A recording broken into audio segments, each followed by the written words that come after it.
Hey everyone, today I'm going to be updating my DCEU ranking for the second time. In addition to the Snyder Cut being released, I also made a couple other changes, so let's dive right in. Starting off, as before, number 9 is Suicide Squad.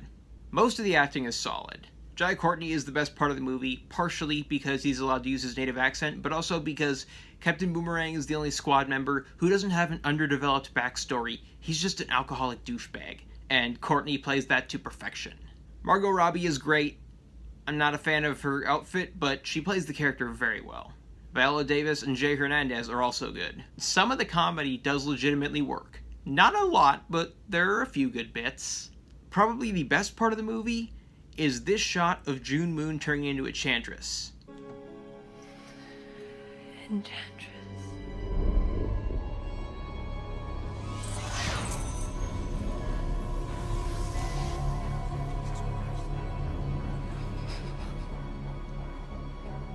That is awesome.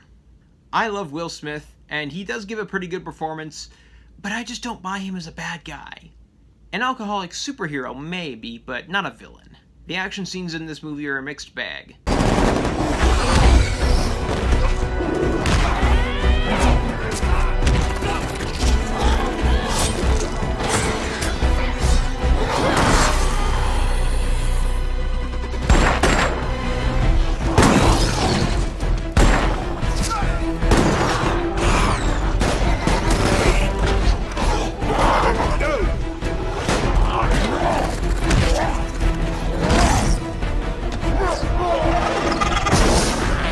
They're well shot, but poorly edited. In fact, the editing's just bad in general, and the pacing is atrocious. I cannot make this up. This movie has 2 first acts. Seriously. Beyond that, there's just a bunch of shit that makes no sense. This is a universe where Superman and Wonder Woman exist. This is a movie where Batman and the Flash have cameos, and yet when Enchantress has the power to end the world, they send in the Suicide Squad. The Squad is who you send after someone like the Joker or Bane, not a world-ending General Zod-level threat. Also, most of the characters have backstories that are compressed and forcibly crammed in, and they all just feel generic and poorly thought out. Finally, the villains in this movie suck. My score is 2.25 out of 5. Number 8 is Batman v Superman: Dawn of Justice. As always, I'm going off the Ultimate Edition here. The casting is spot on. Ben Affleck, Gal Gadot, and Henry Cavill are all great. Jeremy Irons, Lawrence Fishburne, Amy Adams, and Holly Hunter are all good. The action is great, especially the warehouse fight.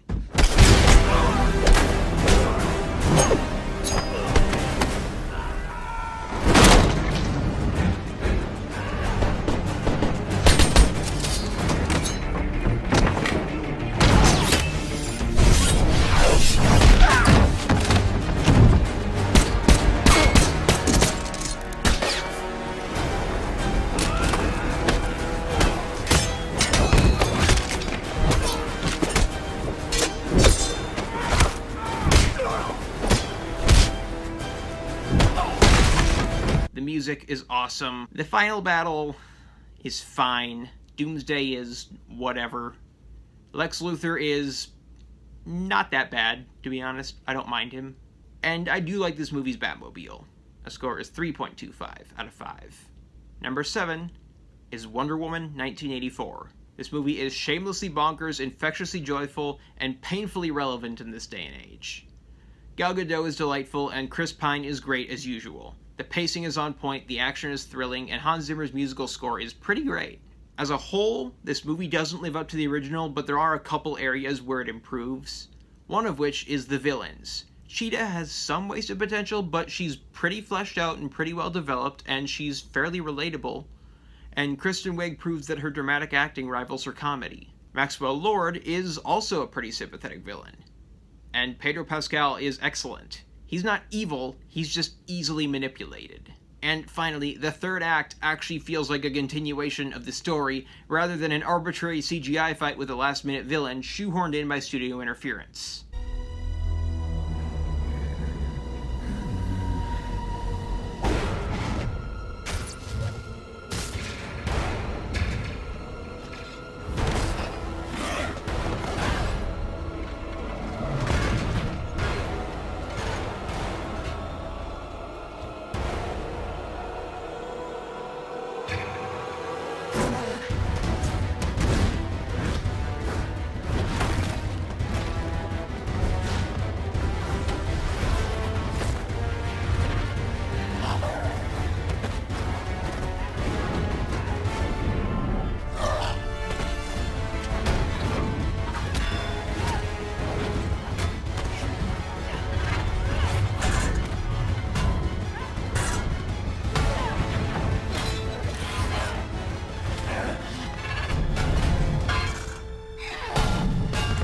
My score is 3.5 out of 5.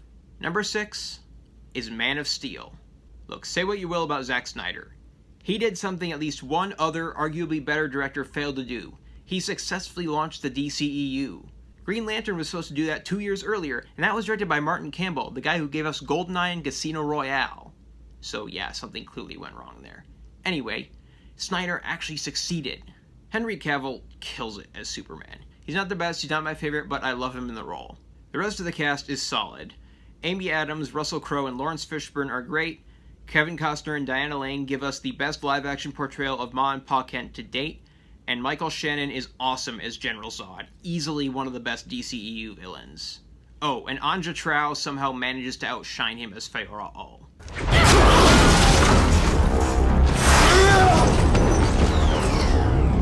You are weak, son of El. Unsure of yourself. The action in this movie is visceral and exciting, and unlike every other Superman movie, the flying feels so real.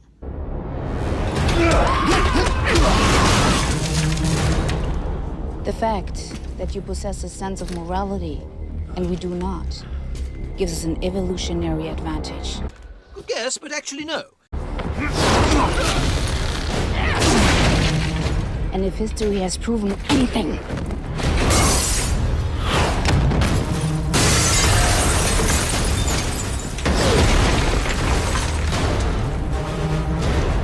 it is that evolution always wins.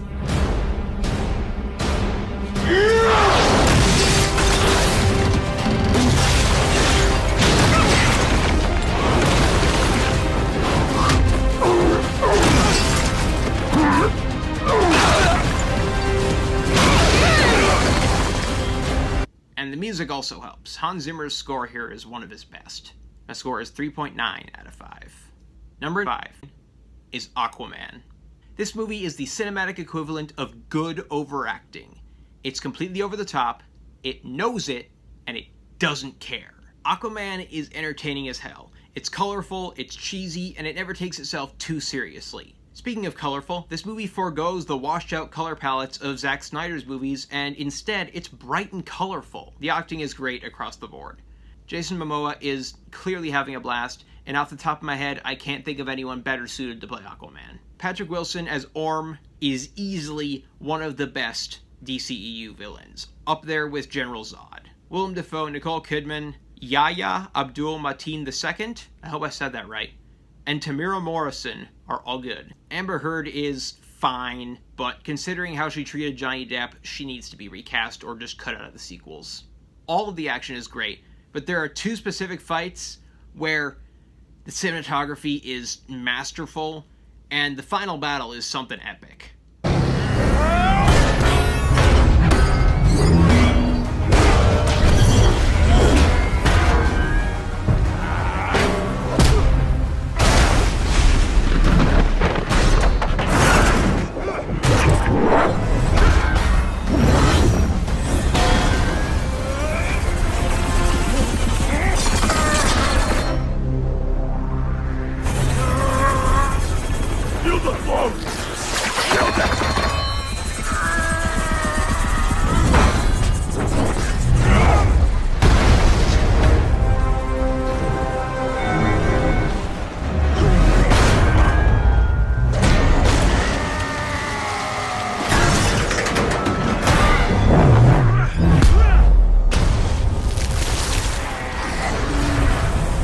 The humor mostly works. There are one or two jokes that don't really land, but that's about it.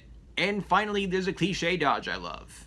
Usually when a hero or villain has one or more dead parents and they do something bad, someone else asks, "What would your dead parent think?" In this movie, not only does no one ask that, but if they had, Black Manta's father actually encouraged him to get revenge and kill Aquaman, so if someone asked him, what would your dad think, he could say, he encouraged me to do this. My score is 4 out of 5. Number 4 is Wonder Woman. Once again, the acting is great. Gal Gadot is Wonder Woman. There's just no way around it. She is fantastic. Her acting isn't the best, but she embodies the character so perfectly. Chris Pine is great, and Lucy Davis is hilarious. I might sound like a broken record here, but the action in this movie is outstanding. Especially No Man's Land.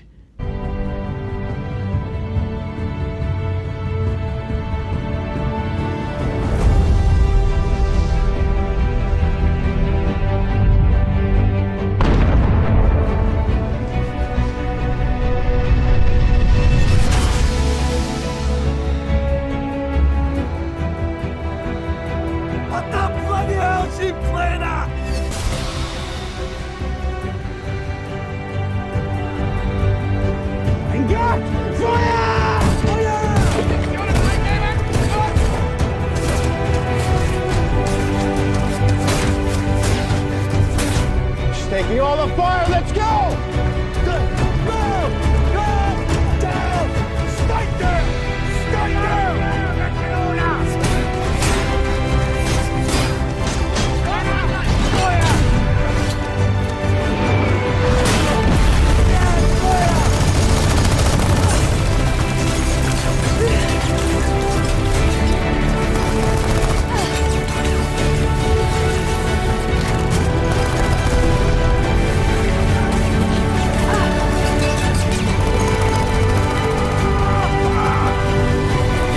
There is slow-mo, but it's different enough from Zack Snyder's slow-mo to stand on its own for people who aren't a fan of Zack Snyder's style of slow-mo. I absolutely love the humor. It feels natural instead of feeling like there was a script with humor that was then added in. You know, like Suicide Squad. The musical score is one of the best in the franchise. It draws a little bit from BVS, but it mostly does its own thing, and it's pretty great. The villains are fine. My only issue is the final battle. I don't hate it, but it's just another fight between the hero and some CGI villain. My score is 4.25 out of 5. Number 3 is Harley Quinn, Birds of Prey. This movie is everything Suicide Squad should have been, and hopefully everything The Suicide Squad will be. It's rated R, the tone is consistent, and most importantly, it has relatable stakes. That's my favorite thing about this movie. The conflict isn't some deity trying to conquer, destroy, or colonize the world. It's about Harley Quinn dumping the Joker, losing her social immunity in the process, and having to deal with all the people who want her dead, which is a lot. The acting is solid. Even if you're annoyed by Harley Quinn, Margot Robbie plays the role to perfection. Journey Smollett-Bell and Rosie Perez are both great, and Ella J. Basco is surprisingly good in her debut role. Oh, and Mary Elizabeth Winstead steals the show. As for villains, Ewan McGregor is wonderfully flamboyant and sinister. Chris Messina is pretty great as Victor Zsasz, and those two have some great chemistry, and they're clearly having a lot of fun. The action is great, and the editing uses long enough shots that you can see what's going on, thanks to the R rating. And the choreography is pretty damn creative.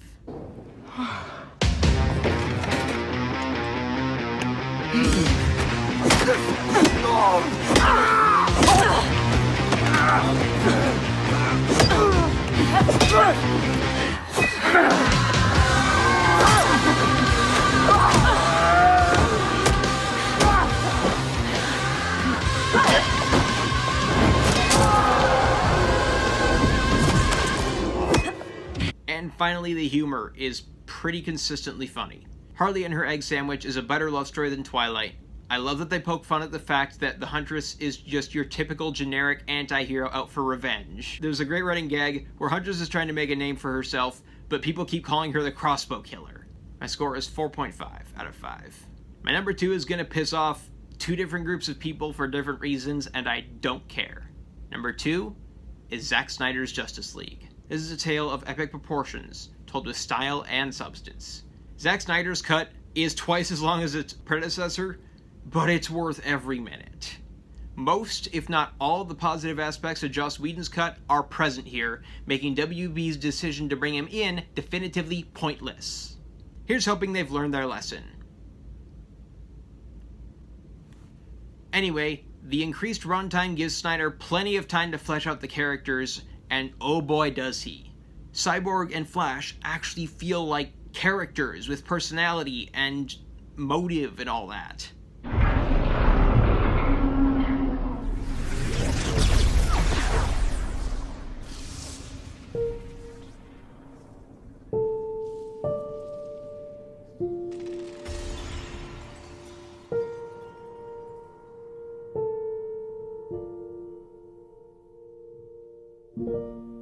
Long afloat on shipless oceans, I did all my best to smile till your singing eyes and fingers drew me loving to your isle. Did I dream you dreamed about me? Were you here when I was forced out? Now my foolish boat is leaning, broken love load on your rocks. Here I am,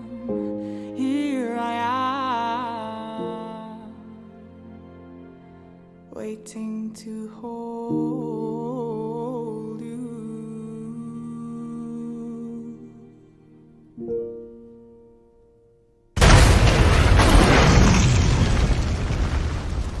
Steppenwolf's appearance is finally as awesome as his voice, and he actually feels like a real character with an actual personality and clearly established goals and motives, and he's actually kind of sympathetic, which I was not expecting, so good for you, Snyder. The CGI and soundtrack are much better than the theatrical cut, and Junkie XL's original musical score is pretty great.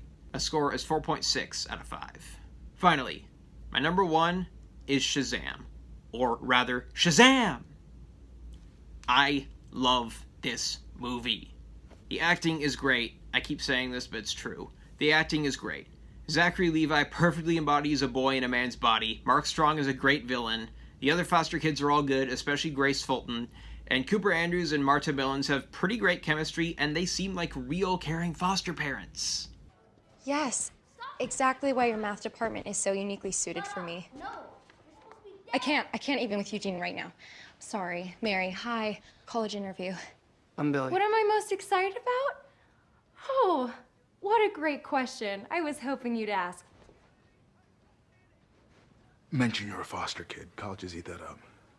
What I'm most excited about is the campus experience. As a foster child, I'm a big believer in finding family and friends in the most unlikely of places. I'm gonna miss that girl so much. Also, Jimon Honsu is a badass as always. The humor is consistently funny. Eugene not realizing it's nighttime because he's been staring at his laptop. Die! Die! Die! He doesn't mean that. It's a game. Hey, no sodas after dark, remember? Whoa. When did it get dark? Shazam not being able to hear Savan's evil monologue. Darla just being adorable. I love it. The action isn't the best in the franchise, but it stands out. It's well shot, well edited, well choreographed, and it gets taken up to another level when they all become heroes at the end. Spoiler alert. The musical score isn't the best, but it's still pretty damn good. My score is 5 out of 5. Hey everyone, let me know what you think. Like and subscribe and all that. If you don't like the video, subscribe anyway so you can tell me how bad my other stuff is. That's all for now. Stay safe in these crazy times.